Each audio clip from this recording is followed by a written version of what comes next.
keladimi, Bobur keladimi, Olim keladimi, Jayxun keladimi, uni nima farqi bor bizga? Qani aytinglar, nima farqi bor? Ot yiqilganda to'xta dedikmi, qanday o'rgatamiz endi sizlarga? Mana bu yerda hozir ot yiqildi. 3 ta ot yiqilib o'tiribdi. Polvon yiqilib o'tiribdi. Subhanalloh, qanaqa odamsizlar sizlar? O'sha polvonning o'rnida o'g'ling yiqilgan bo'lsa nima qilarding? O'g'ling yiqilib tagida yotgan bo'lsa, o'tgan safar xuddi shunday yiqildi, to'xtamadilaring. Tos suyagi 3 ta joydan sinib ketdi polvonni. Rahmat shu Alisher polvonlarga, Alisherboy Bayvonov bolasiga borib shuni operatsiyasini qildirib 10 ming dollar pul yordam qildi shunga. Endi o'zlaring o'ylanglar, farzandlaringni tos suyagi 3 ga sinib ketishiga rozimisizlar? Yo'q bo'lgandan keyin hammaga barabar bo'linglar-da.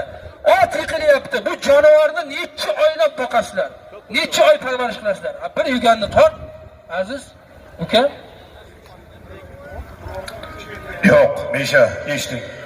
Eshitding Misha bolam, bir gap quloq soling Misha. Misha bolam, eshitding. Chopmang. Ot yiqilgan desak hech kim chopgani yo'q. Sizlar qayerda Muhammad Altakani ko'tarib berdi. Ko'rdik turunda mana sen hoji kim ko'rib qaror chiqaryapti Misha. To'g'ri tushunasizlar.